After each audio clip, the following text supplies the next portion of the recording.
estamos estreando hoje, dentro da programação da Feira Internacional do Livro, a 20ª FIL, o nosso mais novo projeto de literatura digital.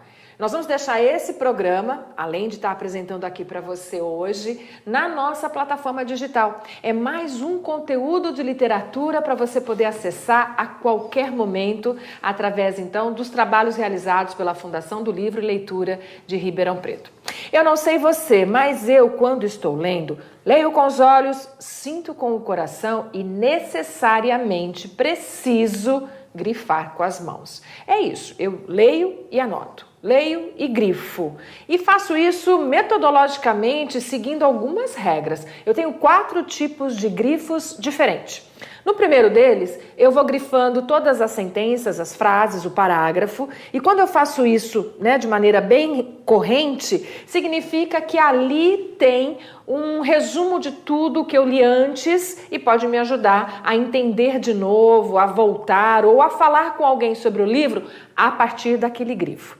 Tem um outro jeito que eu faço o grifo, que quando é muita coisa, eu grifo a primeira palavra do parágrafo, e aí você tem vários parágrafos que você tem que ler, eu grifo a última. Quando eu faço isso, eu já sei que eu tenho que voltar no capítulo, naquelas páginas, naquele artigo do livro. Então também é um indicador para mim.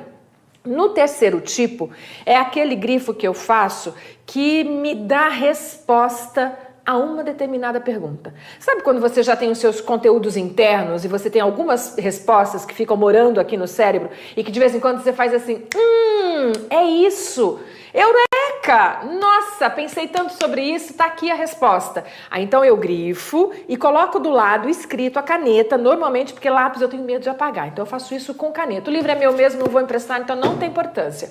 Aí eu coloco do lado qual é a pergunta que aquele grifo que eu fiz no livro me responde. E aí o meu último grifo é aquele que diz o seguinte, olha, não bastou. Você precisa complementar a sua leitura. Então eu faço uma seta. Então eu coloco debaixo de um nome de lugar. Por exemplo, o autor de um romance falou sobre uma cidade que eu não conheço, não sei onde é e quero saber mais. Aí eu ponho uma setinha para depois, na hora que eu estiver no computador ou conversando com alguém, eu entender um pouquinho melhor sobre aquela cidade. Ou uma pessoa da história, uma pessoa que viveu realmente, e aí eu tenho que pesquisar um pouco mais para poder fazer mais sentido para mim aquele trecho do livro. E no último, quando o autor me indica um outro autor. E aí então eu coloco assim, eu coloco ler ou comprar, quando ele me faz uma indicação de outro livro. Ficou tenso para você? São muitas coisas, mas ao longo de uma longa vida, isso vai ficando tão natural para mim e é uma delícia, porque quando eu preciso voltar, pesquisar, reler, citar um autor, eu metodologicamente sei exatamente onde achar cada um dos grifos. E é por isso que esse programa vai trabalhar exatamente a questão dos grifos. É o nome do nosso programa e você está convidado para continuar com a gente.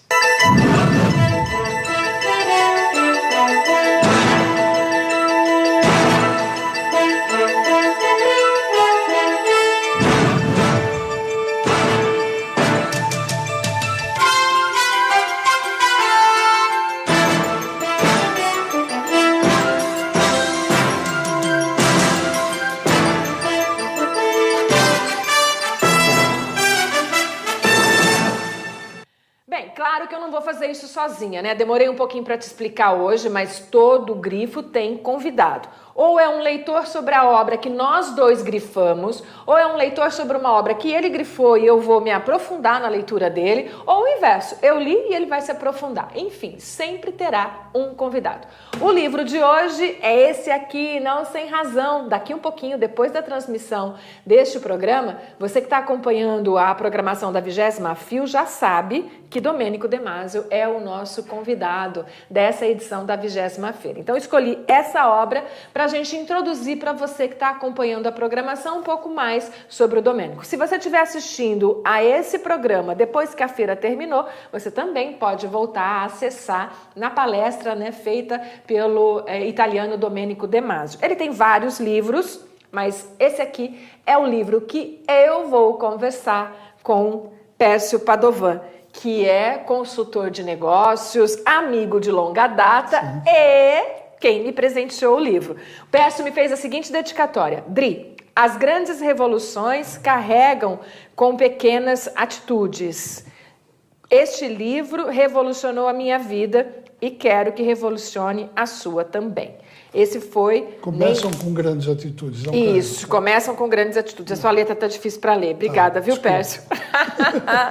Esse livro aqui, Pércio, juro que eu não sei quando foi que você me deu. Eu demorei um pouquinho para começar a ler, depois que você me deu. E aí eu assisti uma palestra do Domênico De Masi, ele veio em alguma coisa do Brasil, ele falou, eu falei, e o Pércio me deu o livro dele. Fui lá na estante, peguei, amei e retomei ao livro mais recente, desde quando a Fundação, eu como curadora, resolvemos trazer o Domênico De Masi, e aí eu falei, deixa eu voltar lá na obra para criar propriedade para conversas e tudo mais. E aí voltei, claro, a partir dos grifos, né? Sim. E olha só, para provar para vocês que esse livro corresponde, né, ao meu grifo, vou te mostrar outros livros que eu precisei ler depois dele. O mais importante é esse aqui, ó, A Terceira Onda. O livro do Domênico é feito a partir de uma entrevista. Ele dá uma longa entrevista para uma jornalista e depois o conteúdo da entrevista ele organiza no livro. E durante muitas vezes, ao longo do livro, várias vezes, ele comenta essa obra como tendo sido uma obra que impactou o trabalho do Domênico e por isso, em capítulos alternados, no começo, no meio, no fim, ele fala lá, depois ele volta, não é uma coisa muito sistematizada. Ele vai voltando toda vez que ele sente necessidade. E essa obra aqui, A Terceira Onda, ele fala muito. Como o Domênico fala sobre o trabalho, ele menciona também o Lester Trum, e aí ele fala desse livro, que é um livro mais velho, na verdade eu comprei em sebo, por isso que ele está tão velhinho assim, mas comprei mais ou menos junto com o outro. Ó, esse aqui está novinho ainda porque eu comprei zerado. Esse aqui eu comprei de sebo, então já está com cara de mais velhinho. Mas também foi indicação do Domênico. E esse eu descobri que eu já tinha, que eu precisei ler para um trabalho, e o Domênico também falava sobre ele. Aí voltei nos grifos, casei um grifo com o outro e a compreensão foi uma delícia. Pércio não. Pércio tem outra metodologia de leitura, né, Pércio? A gente estava falando. Você tem uma coisa que você reconheceu mais tardiamente na sua vida, mas que te aliviou bastante. Você lê com outras funções. Isso. Como é que é? O sistema de ensino, geralmente, ele é indutivo. E há uma outra forma de você entender as coisas, que é a forma dedutiva. O indutivo, você coloca um tijolo aqui, mais outro, argamassa, faz uma parede, fecha as paredes, forma um cômodo, põe um telhado, aquilo vira uma casa. O dedutivo é exatamente o contrário. Eu entendo, pense numa casa. O que tem uma casa? A casa tem cal, cimento, tinta, telha, piso, azulejo. Quer dizer, eu consigo visualizar a coisa a partir do entendimento do todo. O para que serve aquilo? Isso mudou completamente a minha vida, porque eu comecei a respeitar essa forma de entender as coisas. E aí facilitou bastante. Eu leio uma obra como essa do Domênico, eu quero entender o sentido, para que serve, o que eu posso fazer com isso. Eu sou muito utilitarista, eu quero entender qual é a finalidade de cada coisa para que eu possa aplicar na minha vida. Então eu não tenho tanto os grifos e tal. Eu vou entender exatamente o contrário. Eu quero ler o todo, depois é capaz de eu voltar em vários pontos que eu acho que foram importantes, mas eu quero entender onde é que se quer chegar com aquilo. Então eu vou ler assim numa leitura muito rápida, vai até o final, depois eu volto ali para começar a ler, para entender como é que é o meu processo, respeitando o meu processo de entendimento da leitura. Você lembra se você comprou, ganhou e qual foi a sua motivação de acessar o livro? Eu não lembro bem, não lembro. Eu acho que quando fala de criatividade, eu sempre trabalhei com criatividade, quer dizer, a minha formação vem da área de marketing, então isso me chamou a atenção. E aí eu comprei o livro, eu gostei, eu não conhecia o Domênico, não tinha nunca ouvido falar dele, e li e me apaixonei. Me apaixonei a tal ponto de dizer que esse livro mudou muito a minha vida. Ele mexeu comigo de uma maneira espetacular. Então eu tenho o Domênico hoje como um guru, como uma pessoa que me inspira. E o conhecimento dele, toda a bagagem que ele traz, a bagagem histórica que ele proporciona, é um negócio maravilhoso. Eu acho assim que, eu penso que a gente deveria aprender na escola português, matemática e história. Português, isso de forma profunda. Português para a gente entender o que está lendo, para ter acesso ao conhecimento. Matemática faz parte de tudo, até para tomar banho você usa matemática. Né? E história, para você entender a evolução das coisas, não cometer os mesmos erros, né? E ter um sistema em que você vai crescendo. O Domênico fala em alguma parte desse livro, se eu bem me lembro, já faz tempo que eu li, deve fazer mais de 20 anos, mas eu lembro de uma parte em que ele fala que os dinossauros morreram ou acabaram porque eles tinham uma vida que começava a partir do ovo. Nasceu, começa um processo novo. Não tinha um processo de aprendizagem do passado, aquilo que você aprendeu, um processo evolutivo. Né? E a partir daí eles não souberam como sobreviver. O ser humano, ele tem um pensamento evolutivo, ele vai crescendo, ele vai evoluindo com o aprendizado. A mãe ensina o pai, ensina o filho, e você parte do conhecimento deles para você crescer. Então a criatividade é fundamental para você trabalhar, entender como é que você vai crescer em cima daquilo que já aconteceu. Para isso, o conhecimento histórico é fundamental. Né? Verdade. Quando a gente lê, né, o Domênico a partir do título, né, você já tem ali algumas deduções. Né? Mas quando você se aprofunda na literatura, você observa que ele tem um referencial histórico, de pesquisa, muito grande para subsidiar a assertiva que ele vai fazer, de que em resumo, de que sim, nós precisamos trabalhar menos. E eu tenho me perguntado desde então, quem é que disse que tinha que ser 8 horas? E por que a gente fidelizou tanto, né, que o dia trabalhado são 8 horas? E aí, então, a gente se pergunta, não dá para ter mais tempo livre? Como fazer isso? Antes, quando ele fez o livro, lá em 2000, parecia uma opção. Depois que a pandemia chegou, eu tenho olhado para esse livro, voltado para ele, e tenho observado muito mais como uma única possibilidade da gente equacionar um número maior de humanos para um número menor de postos de trabalho. Se a gente precisa fazer essa redução, a gente precisa aumentar o nosso ócio produtivo, né? Aumentar o nosso tempo de lazer, e aí tudo isso está dentro dessa lógica que o Domênico fala no livro e vai falar mais um pouquinho depois na palestra dele. Mas olha só, meu primeiro grifo aqui para o Domênico para a gente conversar. Ele disse o seguinte na página 65. O grande desafio do século XXI será como aumentar a produção reduzindo as horas de trabalho. O sonho é conseguir fazer com que H seja 0, ou seja, o total desemprego. Então, a ideia é mais ou menos essa, a gente diminuir o esforço trabalhado, aumentar o espaço do ócio, e que esse ócio, sendo criativo, pode inclusive e deve, né, nos subsidiar no outro trabalho. E que o trabalho pode ser um ócio produtivo. É uma coisa meio que ligando todos os lados. Né? Tem um lado político, econômico, que é essa redução do trabalho para poder gerar mais postos de trabalho para que menos pessoas tenham desempregada. Esse é um lado. E o outro lado, que eu acho que é um lado que combina muito com esse seu lado criativo, que é o de transformar, né, todo o seu processo criativo em trabalho dentro do ócio. Parece complicado, mas é isso, né, Pérez? Mas é exatamente isso. Você tem... a criatividade vai te levar à evolução, né? A saber como é que você vai se adaptar. Nós somos seres com capacidade enorme de adaptação e assim o ser humano vem evoluindo. Essa capacidade depende de uma coisa chamada criatividade. Então, quanto menos você trabalha de forma mecânica, né, em que você não tem tempo nem para pensar, porque você vira um autômato, né, menos você tem tempo para refletir para que serve aquilo, o que é que você vai fazer com aquilo, como é que as coisas vão evoluir. Então, o ócio criativo mostra a importância da arte, por exemplo, para você colocar na sua vida e ter criatividade. Ele mostra como é que você vai se adaptar a cada circunstância. O emprego está diminuindo. Pois bem, é que antes a gente tinha emprego na fábrica, no tempo lá do Ford, do Taylor, sei lá, né? Você tinha emprego na fábrica e os empregos eram para autômatos. Nós descobrimos que os robôs podem fazer isso, nós não precisamos fazer o trabalho automático. né? E que o trabalho intelectual passou a exercer uma influência muito grande, passou a predominar as formas de trabalho.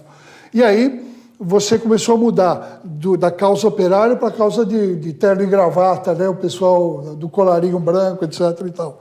E nós estamos caminhando agora para outras formas. O Domênico já previa aí um negócio que hoje a gente chama de startup, né? Um negócio, ele não falava nesses termos, mas era isso.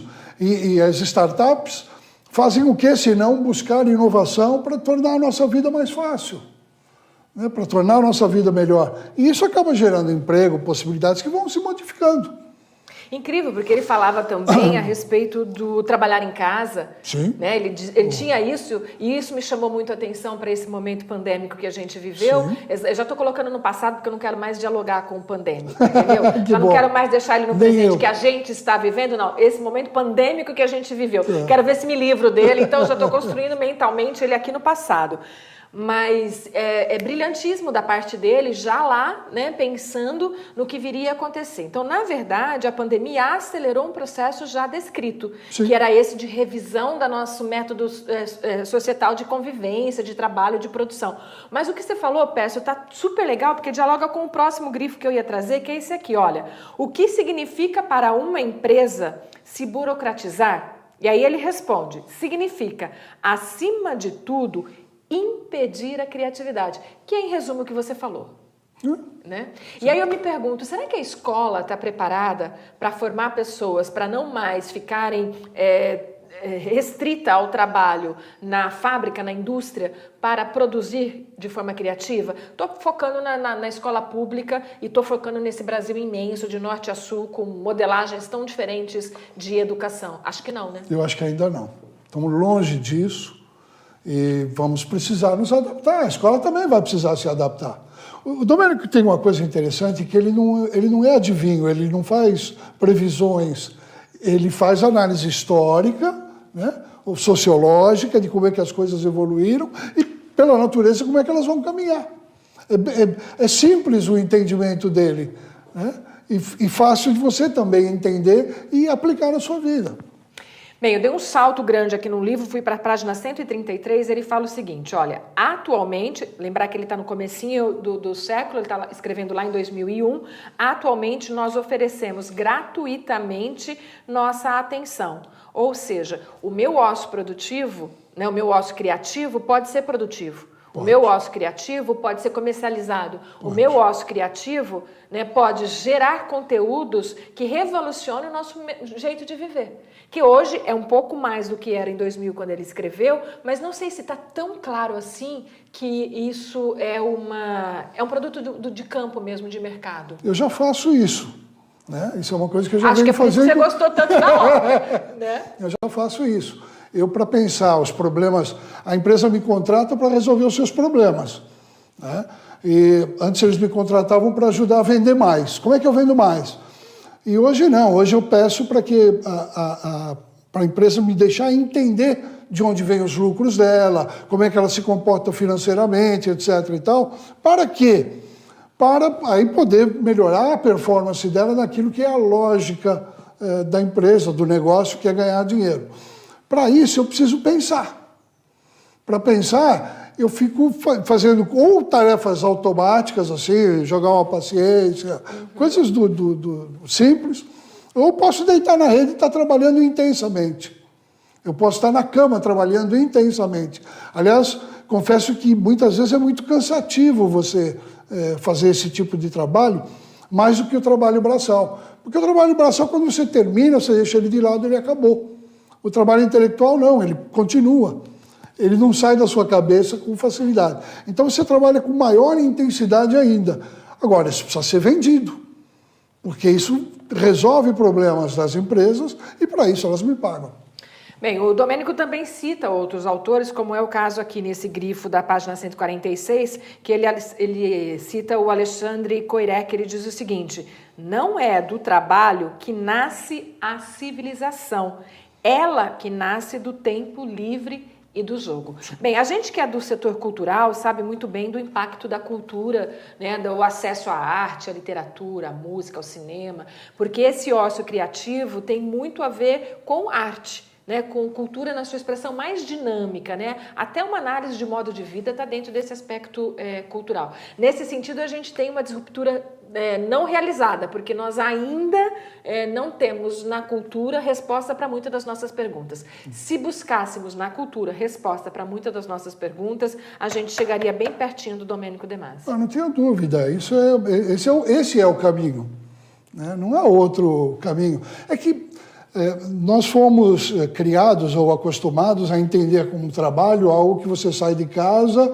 vai para um determinado local, um escritório ou uma fábrica, produz alguma coisa, volta morrendo de cansaço e depois não tem tempo para a família, para os filhos, para uma série de coisas que são fundamentais na nossa vida. Se você olhar, hoje os pais se justificam chegando em casa ultra cansados. Eu falei, não tem tempo para o filho. Para que você fez o filho, meu Deus? Se não for para você educar. Depois você delega a educação do filho para a escola. Não, é sua. É a sua tarefa, você precisa resolver isso. Para você poder resolver isso, você não tem todos os conhecimentos. Não tendo todos os conhecimentos, vai precisar estudar.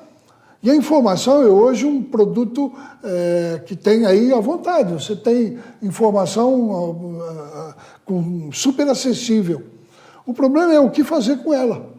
Nossa, Pécio, você me fez lembrar de uma historinha que nem estava na minha cabeça contar aqui, mas vai fazer tanto sentido. Acho que a gente ainda tem um tempinho para contar uma história, eu vou fazer bem brevemente para a gente não se perder. Né? Um magnata chega numa ilha no seu iate maravilhoso e encontra lá um pescador sentado na rede, deitadinho na rede, olhando bem tranquilo, você sabe do que eu vou contar, né? Sim. Imaginei que sim, bem tranquilo para o mar. E aí ele já tinha, durante a manhã, pescado.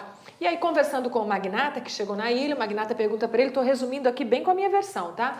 Né? Porque, que ele tinha feito, como é que ele ganhava a vida? Ele fala que durante a manhã ele tinha pescado, o magnata fala assim, mas se você pescar o dia inteiro, você não vai ter mais dinheiro? Né? E se você tiver 2 barcos, você não vai ter mais dinheiro que um? Se você tiver 10 barcos, você tem uma frota, você pode nem trabalhar, você pode ficar o dia inteiro administrando os 10 barcos que estão. E aí o pescador simples pergunta assim, mas senhor, por que o senhor acha que eu posso querer fazer isso? Ele fala, porque você vai ganhar muito dinheiro, você vai poder comprar um iate como o meu e você vai poder passar o seu tempo livre aqui. Ele falou assim, mas eu já faço isso.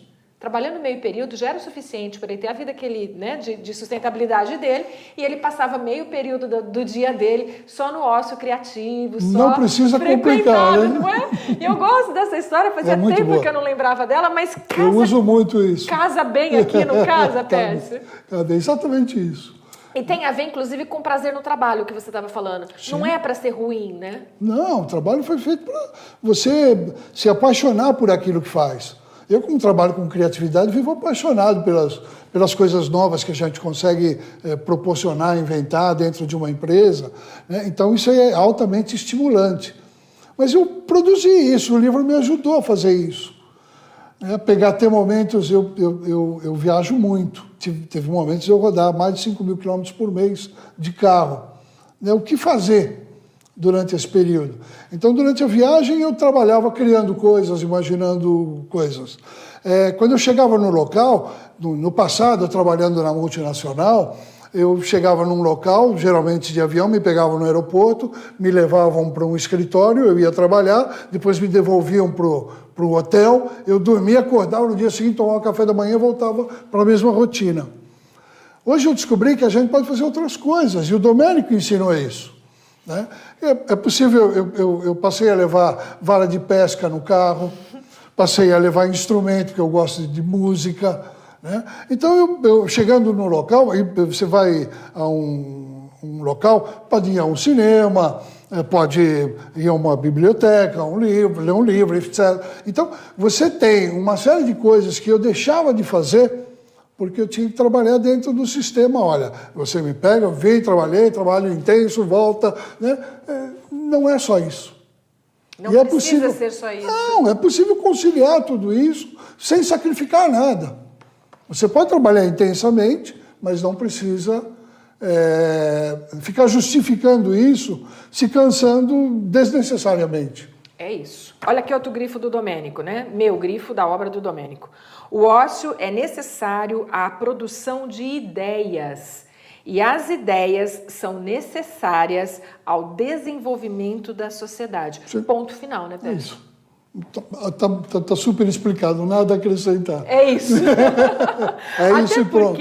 E basta. Exato. Como diria o Domênico. E basta. E basta. Até porque as ideias são produtos geradores. Sim. Né? Eles é que vão motivar outras questões, eles é que vão promover a transformação do nada em alguma coisa, de uma matéria-prima até então não pensada em vários usos. E aí tem a ideia sobre a ideia, né? Porque você tem uma ideia inicial, eu tenho uma ideia a partir da sua ideia, e se você não tivesse tido a sua ideia, talvez eu jamais teria a minha. Então tem um ecossistema de ideias dentro dessa lógica. Não tenha dúvida, ninguém cria nada sozinho. Você cria a partir de um conhecimento que obteve em algum lugar, de alguma maneira, né, e vai evoluindo em função disso. E na medida em que você vai acrescentando aquilo no teu dia a dia, na rotina, você vai fazendo esse bolo crescer e as ideias vão evoluindo, vão tomando forma. Exato. E é bom a gente entender também que as ideias ficam velhas. Sim. Né? Não necessariamente uma boa ideia num determinado momento histórico Sim. consegue sustentar por longa data. Então, sempre serão precisas novas ideias. Não tenha dúvida, isso é inesgotável. Né? Eu cunhei uma frase que é: criatividade é você acreditar na possibilidade do impossível. Eu acho que assim, quando me falam, isso não dá para fazer, eu cogito. Por que não dá? Será que não dá? E aí a gente começa uma discussão nova a partir daquela impossibilidade. Será que é impossível? Tem tanta coisa que é feita hoje que a gente, há poucos anos atrás, achava impossível, né? Telefone sem fio, celular, né? Enfim, uma infinidade de coisas. E que partiram do quê? Era impossível, até que alguém foi lá e fez. Essa frase também é ótima. Essa frase é ótima. Não sabia que era impossível, fui lá e fiz, né? Porque às vezes a gente faz um diagnóstico negativo de uma iniciativa que acaba te boicotando em realizar e você nunca vai saber que podia ter feito. É por preguiça, né? Porque a gente tem, às vezes, preguiça de parar para criar, ou não foi educado para a criatividade. Eu acho que a questão da criatividade é um processo educativo, sim. Eu acho. Também. Ou alguém te ensina ou você rompe com uma lógica. Sim. Né? Ou você realmente tem já uma aderência para o tema, né? Tem uma facilidade para o tema, e aí você se desenvolve. Mas muita gente não é alertado pelos seus educadores, seja família ou escola ou sociedade, né? E aí então ele não desenvolve essa sua potencialidade criativa. E tô para dizer, né? A gente tem aí um hábito humano, né, de escalonar os poderes. Primeiro, segundo, terceiro, quarto, quinto poder, né? Acompanhei até o quarto muito proximamente, quando a gente tinha ali a imprensa como o quarto poder, né? A comunicação como o quarto poder. Mas estou para dizer que a criatividade é um quinto poder soberano, que deva estar derrubando os poderes anteriores aí, né? Para poder fazer a diferença. Porque quando a gente olha para as pessoas mais exitosas do último século, foi a criatividade que as fez vencer, né? Não tenho dúvida. E tem uma coisa, né? Quando o Domênico fala do ócio, o ócio tem uma conotação geralmente negativa. Né? De vagabundagem, cabeça vazia, oficina do diabo, esse tipo de coisa. Né? E é exatamente o contrário. Quer dizer, a partir do ócio, você tem a possibilidade de criar coisas novas, de rever conceitos, a sociedade não educa as pessoas para a criatividade de uma maneira geral, porque a gente está acostumado a pensar que trabalho é um negócio que a gente tem que suar a camisa, né, para poder realizar e chegar em casa cansado. Né? Não, interfere no modo de vida. Sim. A obra do Domênico interfere no modo de vida. Muito. E dentro dessa lógica, você quando olha para as coisas que você faz, Onde você localiza a leitura que você fez no livro? Aonde você se sentiu influenciado? Quando você olha um pouquinho para trás e fala, nossa, ali eu fiz exatamente porque tive a oportunidade de pensar sobre o tema, porque o livro é isso, né? Ele sugestiona a gente a pensar, né? E aí, no caso, foi o que aconteceu com você, e é normalmente esses livros que mais te sugestionam a pensar, que ficam com tantos grifos, com tanto carinho, que você não empresta, que você guarda, que você volta, exatamente porque em algum momento da sua vivência, da sua experiência, você retoma, você faz diferente, né? E eu acho que outras artes têm esse poder. Nossa, peça, a gente ficaria aqui horas falando de Domênico e o fruto da leitura, da literatura e o que foi possível fazer posterior à sua leitura. Quero agradecer, ótimo revê-lo. Obrigada pelo livro. Foi um presente lindo no passado, acho que foi um presente de aniversário, lindo mesmo. Obrigada por participar com a gente e trazer um pouquinho da sua experiência sobre a sua leitura feita. Eu que agradeço a oportunidade. Maravilha, você então curtiu a primeira edição do nosso Grifos, agora você vai acompanhar a palestra, a conferência de Domênico De Masi e na rotina da Fundação do Livro e Leitura, depois que a FIL terminar, a gente vai seguir falando sobre outras obras aqui no nosso quadro digital sobre literatura na plataforma da Fundação do Livro e Leitura de Ribeirão Preto, o projeto digital Grifos. Até a próxima!